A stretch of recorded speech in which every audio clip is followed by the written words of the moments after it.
Estamos acostumbrados hoy a ver que las revistas científicas las hacen, por una parte, miembros de la comunidad científica, como los investigadores, los profesores, los que escriben los artículos para las revistas, que también están en una función de revisores de los textos, de realizar el arbitraje y de dirigir las revistas científicas, y por otra parte especialistas en edición, en este caso de revistas, que pueden ser propiamente los editores, los correctores de textos, pero también especialistas en distribución, en su comercialización, difusión, etcétera. Antes no era exactamente así, por eso es muy interesante ver las revistas científicas históricas en sus organigramas y en sus directorios, que ahí encontramos funciones distintas y perfiles distintos a los editores de hoy. Antes eran, por ejemplo, los mismos biólogos, los médicos, quienes las hacían, y ellos mismos abarcaban las funciones, por ejemplo, incluso de la publicidad y de la venta, etcétera.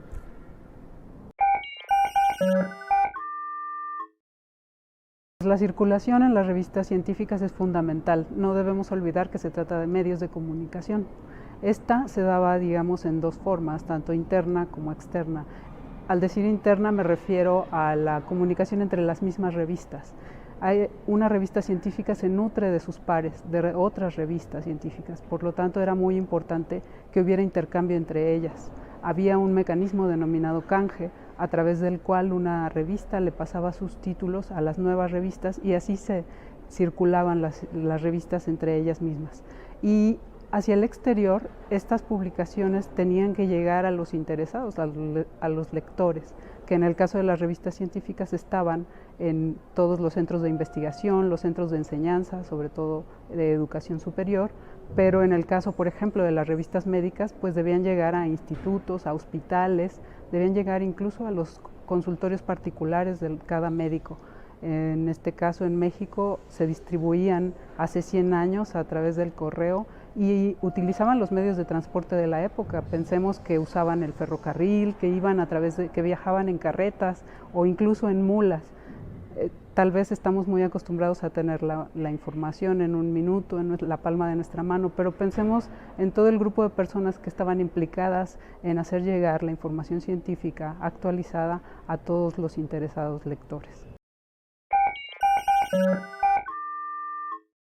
Las revistas hace 100 años fueron menos especializadas que el día de hoy, porque estamos acostumbrados a que cada disciplina tenga su propia revista, e incluso las subdisciplinas. En nuestro país, en el siglo XVIII novohispano, las revistas empezaron como misceláneas. Esto quiere decir que conjuntaban conocimientos científicos, humanísticos, artísticos, tecnológicos, y fue hasta la segunda mitad del siglo XIX cuando se empezó la diversificación de nuestras revistas científicas. Empezaron las de medicina, luego las de historia natural, geología, ingeniería y muchas otras.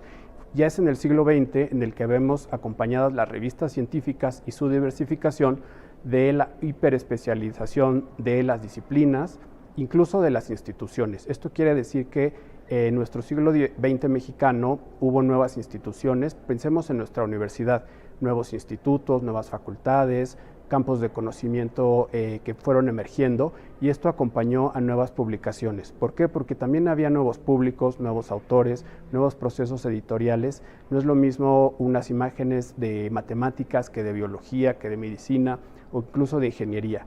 Así podemos ver que nuestros acervos en la UNAM, pero también de otras instituciones, tienen este gran legado de las revistas científicas mexicanas en nuestro siglo XX. Primero hay que entender que es distinto acercarse a las revistas científicas para consultarlas que para estudiarlas. La mayoría se acerca a ellas para consultar sus textos porque quieren enterarse del último conocimiento que se ha generado en una disciplina o subdisciplina.